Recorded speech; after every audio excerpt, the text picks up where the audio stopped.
Assalamualaikum warahmatullahi wabarakatuh. Kembali lagi bersama kami di channel Wisata Ilahi. Hari ini kita akan membahas cerita atau kisah tentang pertarungan antara Nabi Daud dan Jalut. Sebenarnya Al-Quran tidak memerinci cara pembunuhan Jalut oleh Daud. Akan tetapi kitab Perjanjian Lama telah menjelaskan hal itu. Nah, orang-orang Palestina telah menghimpun pasukan mereka untuk memerangi Bani Israel di bawah pimpinan Shaul. Masing-masing pihak berkedudukan di gunung, dan di antara mereka terdapat sebuah lembah. Beberapa hari telah lewat, tapi masing-masing pasukan tidak berani saling menyerang. Ketika itu, tampillah seorang raksasa yang menakutkan bernama Goliat, atau kita sebutnya Jalut, dari pasukan Palestina, dengan memegang senjata berupa lembing besar. Goliat keluar dan berdiri di tengah lembah dan berseru kepada barisan Bani Israel agar mereka memilih seorang laki-laki di antara mereka untuk berduel dengan raksasa itu.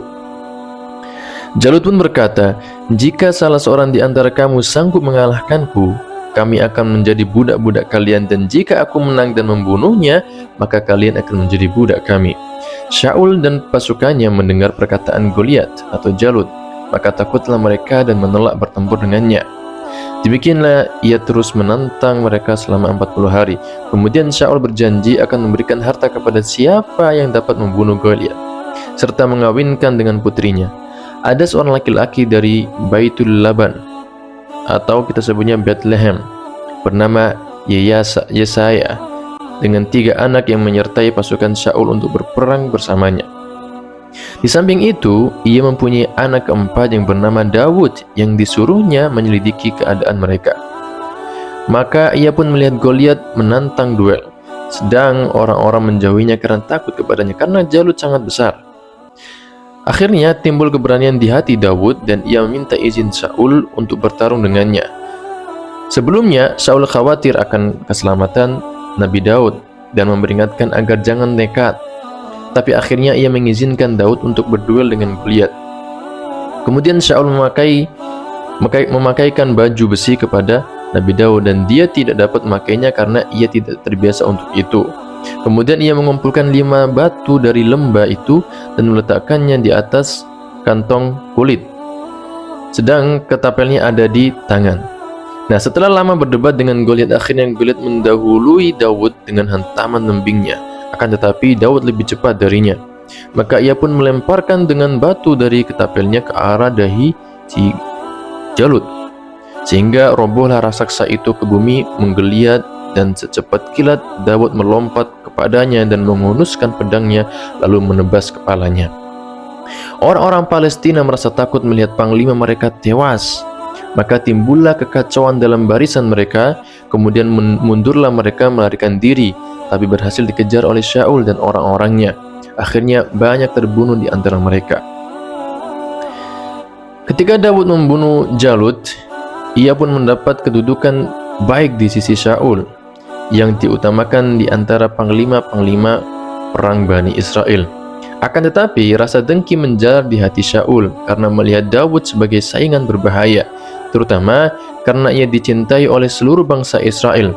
Rasa dengki itu segera meningkat hingga berubah menjadi dendam, sehingga beberapa kali ia berusaha membunuhnya tapi selalu gagal. Nah, kemudian terjadi perang Jalbu, di mana orang-orang Israel banyak mengundurkan diri. 3 putra Shaul terbunuh dalam perang itu. Ahli-ahli panah Palestina mendapati Shaul lalu mencederainya sehingga luka parah. Maka Shaul menyuruh pembawa senjatanya untuk menghunus pedangnya dan menghantamkan ke pedang itu, supaya musuh-musuh tidak dapat membunuh dan memotong-motong tubuhnya. Tapi prajurit itu menolak, maka Shaul mengambil pedangnya dan membunuh dirinya. Nah, di situ pemuka-pemuka Yahudi mengangkat Daud sebagai raja Bait Yahuda. Adapun Bani Israel yang lain menyatakan taat kepada Ashbayuj bin Shaul. Kemudian terjadi peperangan antara orang-orang Daud dan orang-orang Ashbushit, hingga putra Shaul tewas. Ketika itu Daud menjadi raja dari cucu-cucu Israel semuanya. Pada waktu menjadi raja atas Bani Israel, Daud berumur 30 tahun. Sedang masa pemerintahannya berlangsung 40 tahun sebagai raja di Hebron atas bangsa Yehuda 7 tahun dan 6 bulan, dan raja di Ursalim atau Yerusalem 30 tahun dari seluruh Israel dan Yehuda. Kemudian Daud mengangkat putranya Sulaiman sebagai calon penggantinya sebelum ia meninggal.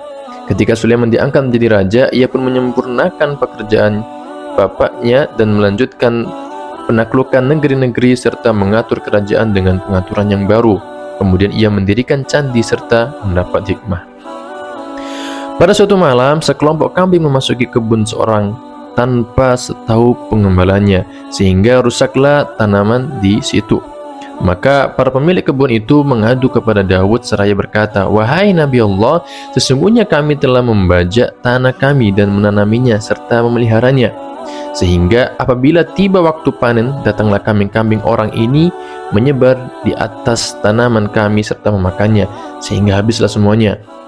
Nah, Daud berkata kepada pemilik kambing itu, "Benarkah apa yang dikatakan oleh mereka ini?" Mereka menjawab, "Ya." Kemudian berkatalah ia kepada pemilik sawah, "Berapakah harga dari tanamanmu?" Maka mereka pun menyebutkan harga kepada Nabi Daud.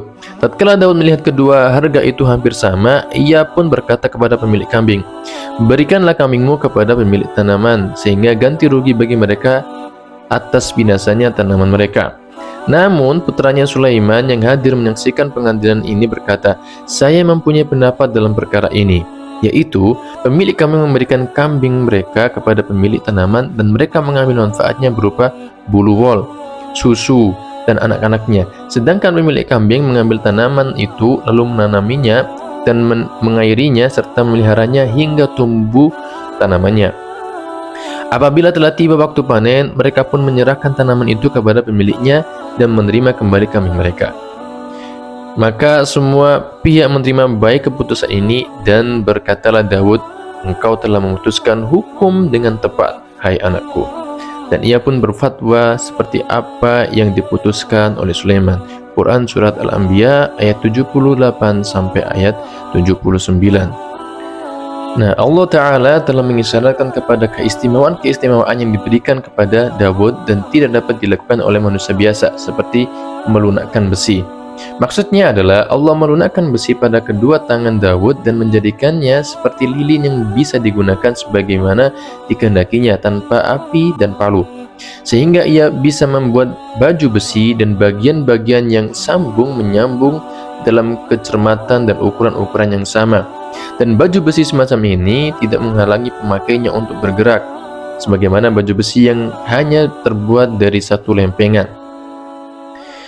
Dalam Surat Al-Anbiya ayat 80 dikatakan, "Kami ajarkan kepadanya Daud pembuatan baju besi bagi kamu untuk melindungimu dari peperanganmu." Maksudnya, kami ajari Daud pembuatan baju besi untuk melindungi kamu dari hantaman-hantaman pedang dan lembing dalam peperangan menghadapi musuh-musuh Allah.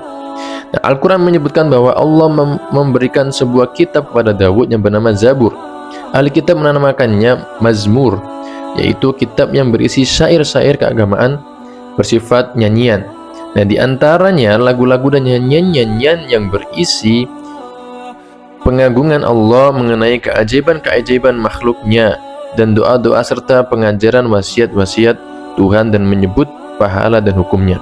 Sebagian besar isi Mazmur berasal dari Daud dan sebagian lagi dikarang sesudahnya. Nah, itu adalah kisah tentang Nabi Daud dan bagaimana dia atau beliau mengalahkan Jalut yang merupakan seorang raksasa yang besar dan ditakuti oleh banyak orang. Oke, mungkin itu saja cerita dari kami. Semoga kita semuanya bisa mengambil hikmah dan manfaat. Kurang lebihnya saya mohon maaf. Assalamualaikum warahmatullahi wabarakatuh.